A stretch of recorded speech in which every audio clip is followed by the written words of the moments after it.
काम के आगे कठिन शब्द लिखा है, क्योंकि है ये कठिन। जैसे जैसे आप भगवत मार्ग में आगे बढ़ेंगे तो हो सकता है आप और इंद्रियों को शासन में लेने की चेष्टा करें। हो सकती भी इंद्रिया और शासन में, आप देखना न चाहें, सुनना न चाहें, बोलना न चाहें, चखना न चाहें, पर भक्ति का परम विरोधी शत्रु ये काम बख्शने वाला नहीं। ये बहुत भयानक शत्रु है काम, जनेन्द्रीय जन्य संयोग जन्य काम। प्रायः मार के गिरा देता है, आगे नहीं बढ़ने देता। ये काम शत्रु ऐसा है, सबसे बड़ा भयंकर ये राक्षस है। ये इतना खाता है फिर भी कभी अघाता नहीं, अर्थात चाहे जितना भोग लो कभी तृप्ति होने वाली ही नहीं है। भगवान ने इससे बहुत बड़ा वैरी कहा है गीता जी में, और अर्जुन से कहा मार इस दुश्मन को, मार सबसे पहले इस काम को गिरा। अब आप विचार करके देखो, यदि आप अपने हाथ से ही अपनी वासना से, अपनी कामना से, अपनी चेष्टा से इस काम का स्वागत करते हैं तो आपकी कहां स्थिति होगी। जबकि इस दुश्मन को दुश्मन मानकर मारना है। अगर इसकी प्रेरणा के अनुसार आप कोई कार्य करते हैं तो आप इसका स्वागत करते हैं। जहां काम है वहां प्रेम का प्रादुर्भाव होना अत्यंत कठिन हो जाता है। हो सकता है प्रेम, क्योंकि भगवान का अंश है, पर इसे त्यागना पड़ेगा।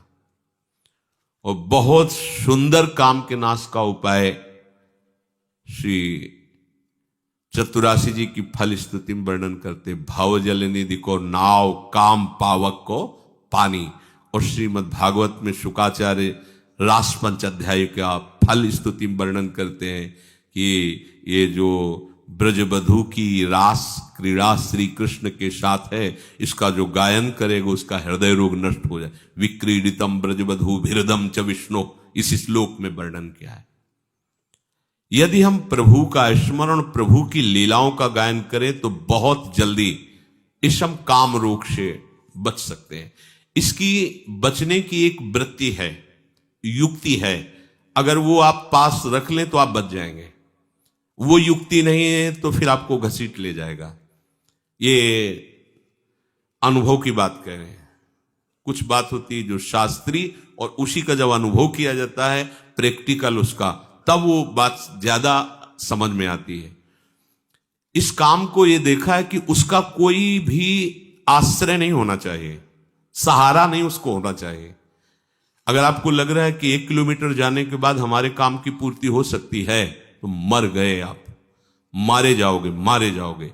अगर कोई भी व्यक्ति शरीरधारी इस काम का आश्रय आपके हृदय में है तो आप मारे जाओगे पक्का। हम उस शरीरधारी के पास पहुंच जाएंगे तो इसकी पूर्ति हो जाएगी। तो आप चाहे जितना ना ना ना करते रहो, इसका प्रमथन स्वभाव है, इसका नाम मनमत है। ये मन को ऐसा मथेगा कि आपको वहीं पहुंचना पड़ेगा। पहले कनेक्शन हटाओ। कहीं भी इसके लिए व्यवस्था नहीं होनी चाहिए। आपको अनुभूत बात बता रहे हैं, इसके लिए व्यवस्था नहीं होनी चाहिए। अगर व्यवस्था है तो ये अव्यवस्था फैला देगा। बहुत ही जोरदार विरोधी है ये, छोटा मोटा विरोधी नहीं। ये समझो ये ढहा तो सब ढह गया, ये गिरा तो पूरा का पूरा पहाड़ गिर जाएगा समझो। इसी पहाड़ के बाद जो है वो प्रेम देश है जहां प्रवेश किया जाता है। जहां काम तहां राम नहीं, और जहां राम नहीं काम, ऐसा वर्णन किया महापुरुषों ने। ये बहुत बड़ा दुश्मन है, लेकिन दुश्मन कौन मानता है? इसको तो प्रियतम माना जाता है। अंदर से देखो, इसे तो सुख माना जाता है, इसे तो बहुत गुप्त रखा जाता है, इसे तो हृदय में छुपा के रखा जाए। अगर कोई कह दे तुम कामी, तो कहेगा तुम्हारे बाप कामी, हम कामी कैसे हो सकते हैं? वो गुस्सा हो जाएगा। वो हृदय में हमारे ये दुश्मन छिपा हुआ है, दूसरा उसे बताना चाहता है, हम स्वीकार नहीं करेंगे, उसे बिल्कुल छुपा के रखेंगे। ये सबसे बड़ी कमी हो रही है। अगर इस दुश्मन को दुश्मन के रूप में देख लो तो पहला बाण मार दिया आपने उसके ऊपर, वो ढेर होना शुरू हो जाएगा। दूसरा, कोई संयोग का विधान नहीं रखना है, कोई शरीरधारी से ऐसे संपर्क नहीं रखना है जिसके पास जाने से इस काम की वृत्ति की पूर्ति हो जाए, समझ लेना। तीसरा, आपको स्वयं में कोई ऐसी चेष्टा नहीं करनी है जिससे इस काम का स्वागत हो। काम के द्वारा प्रेरित कोई भी ऐसी चेष्टा नहीं करनी, उसको सहना है। जो सहन करता है वही भक्तिवान होता है। सहत सहत बाढ़े भगति, और इसे सह वही सकता है जिसने भगवान के नाम का आश्रय लिया है, भगवान के चरणों का आश्रय लिया है, प्रियालाल के सांवले गोरे चरणारविंद का आश्रय लिया है। सहना कोई कठिन बात नहीं है उनके लिए जो भगवद आश्रित हैं। भगवद आश्रय नहीं, फिर सहना तो बड़े बड़ों को ये अपने आकर्षण में घसीट लेता है। पहली बात, इसको दुश्मन मानना है, शत्रु को शत्रु। भगवान कह रहे हैं ये योगियों का, परमार्थ के पथिकों का, ज्ञानियों का नित्य बैरी, ये नित्य बैरी भगवान ने कहा है। ये ऐसा वैसा दुश्मन नहीं है। परमार्थ के पथिकों का सीधा विरोधी ये है काम। पर आश्चर्य, हम इसको दुश्मन नहीं मानते। ये आया और हम स्वागत के लिए तैयार हो गए। जैसी आज हमको ये चाहिए, जैसे कोई अतिथि आवे ना, आज हमको ये चाहिए, हाँ अभी अभी व्यवस्था करते हैं, हम ऐसे उसका स्वागत करते हैं। देखो वो जो प्रेरणा करता है, हरि गुरु की सब आज्ञाओं को रौंद करके हम वही करते हैं जो काम प्रेरणा करता है। अगर आप पहली बात स्वीकार करें कि हमारा ये दुश्मन है, तो आप फिर पैतरे सीख जाएंगे इसको परास्त करने की, क्योंकि आपके साथ हरि गुरु का कृपा बल है। बिल्कुल पक्का मानिए, पहली बात आपको इसे शत्रु रूप में देखना है शत्रु। भगवान कह रहे हैं कि ज्ञानिना नित्य वैरिना, ज्ञानियों का नित्य वैरी है काम, परमार्थ मार्ग के पथिक का। दूसरा, कोई भी संयोग नहीं रखना। सच्ची मानिए, यदि आपके संयोग का है तो कई किलोमीटर पैदल चलवा देगा। कुछ भी न जाने कितने बहाने, न जाने कितने नाटक ये करेगा। बिल्कुल आप ये समझ लीजिए कि वो हम वाणी से नहीं कह सकते। ये भगवान व्यास देव जी कह रहे हैं, बलवान इंद्री ग्रामो विद्वानमपि करसति, विद्वानमपि करसति। अज्ञानियों की बात जाने, ज्ञानियों का नित्य बैरी है। तुम्हें शास्त्र का ज्ञान सब है, पर संयोग से कभी भी किसी भी तरह से इस काम का स्वागत नहीं होने देना। अब आप अपनी दृष्टि डालिए, कोई ऐसा तार तो नहीं है जहां इसको स्वागत के लिए हमारी गुंजाइश हो। बिल्कुल उसे काट दीजिए। हाँ, भागिए, ऐसे संग से दूर रहिए, चाहे स्त्री शरीर हो चाहे पुरुष शरीर हो, जिसके संग से कुमति उत्पन्न होकर प्रेम रस मार्ग में बाधा खड़ी हो जाओ, हमारा दुश्मन है। तीसरी बात, अपने द्वारा अपना नाश मत कीजिए। दूसरा कोई शरीर का संयोग तो आपका नहीं है, पर आपने ऐसी कुचेष्टाएं सीख रखी है कि आप काम का स्वागत करते हैं। बहुत बड़ी हानि है।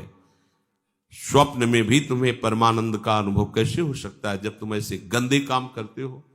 जिस आसन पे तुम लेटते हो उसी में भजन करना है, रात दिन उसी में सुमिरन करना है, तुम अपने आसन को गंदा कर रहे हो। ऐसे परम पावन धाम में रह रहे हो, कैसी चेष्टा कर रहे हो। ये सब ध्यान से सुनो। ये सावधानी, ऐसी सावधानी जहां किंचन मात्र इसको कोई गुंजाइश नहीं मिलनी चाहिए काम को। चौथी बात, ऐसा कोई दृश्य देखने की चेष्टा मत करो जिससे इसका स्वागत हो। अगर कहीं ऐसी बाह चलते फिरते दृष्टि पड़ जाए पशु पक्षी पर भी, तो प्रिया प्रीतम का भाव करके प्रणाम करो, आगे बढ़ो। चिद चिद लक्षणम सर्वम राधा कृष्ण में जगत। दोबारा दृष्टि नहीं जानी चाहिए। किसी माता बहन पर कहीं कोई ऐसी दृष्टि जाए, मानसिक प्रणाम करो, हट जाओ। जो चाहे आपन कल्याणा, सुजस सुमति शुभ गति शुभ नाना, सो परनार लीलार गोसाई, तजौ चौथ के चंद किनाई। यदि आप काम पर विजय प्राप्त करना चाहते हैं तो विरोधी भाव जहां से प्रकट होते हैं, ऐसे शरीरों के दर्शन करने से बचिए, सावधान रहिए। मति गति सब भ्रष्ट हो जाएगी। केवल काम की ही एक ऐसी वृत्ति है जो सर्वनाश कर देती है। क्योंकि काम की पूर्ति न होने पर क्रोध आता है, काम की पूर्ति होने पर लोभ आता है। जैसे जैसे कामनाओं में बहते जाओगे तुम्हारी मोह ममता बढ़ती जाएगी, अहंकार, सारे की सारी जड़ है ये काम। इसीलिए कठिन शब्द लगा है। कठिन काम वासना पाप का करके पूरी तरह विनाश। सच्ची मानिए, ये मन बहुत हमारा बेईमान है, ठग है, ये इनसे मिला हुआ है, विपक्ष से मिला हुआ है। हम भजन में रुचि प्रकट कराने के लिए जब इस मन को बैठालते हैं कि नाम जप कर, मंत्र जप कर, तो ये थोड़ा सहयोग देकर फिर हमसे अपना सहयोग मांगता है। थोड़ी देर ये मनोरंजन तो कर लेते हैं, थोड़ी देर ये काम तो कर लेते हैं, थोड़ी देर ऐसा, बस इसकी इस बात को, सलाह को मत मानना, ये ठगों से मिला हुआ है, लुटवा देगा, पूरा का पूरा लुटवा देगा, विश्वास कीजिए। फिर आगे चलकर एक ऐसी स्थिति आती है जिसमें काम का स्फुरण होता है। ऐसे स्फुरण हुआ, शांत हो गया, क्योंकि उसके लिए कोई भी बढ़ावे वाली वस्तु नहीं रह गई, न स्वयं में क्रिया है, न कोई संयोग का विधान है। तो ऐसे स्फुरण हुआ, खान पान या किसी जरा सा क्रम बिगड़ गया, ऐसे स्फुरण हुआ, फिर शांत। फिर जब आनंद की अंदर स्फूर्ति होती है, ये रह ही नहीं जाता है।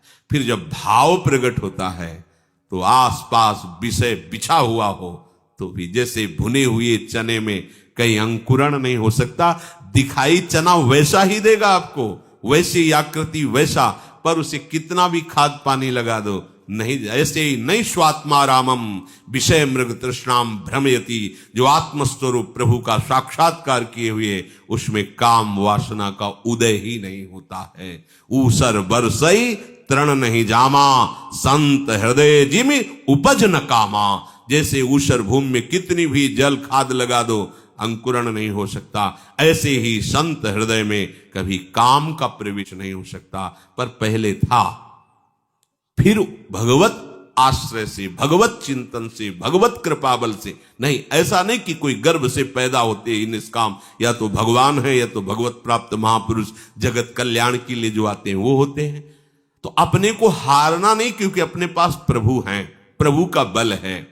कठिन काम वासना अपने सबसे बड़ी गलती करते हैं। इसको पहली बात दुश्मन नहीं मानते, दूसरी बात इसकी व्यवस्था रखते हैं, तीसरी बात स्वयं क्रिया की चेष्टा करते हैं, चौथी बात हम ऐसे उसके बढ़ाने वाले दृश्य देखते हैं, बातें करते हैं, सुनते हैं।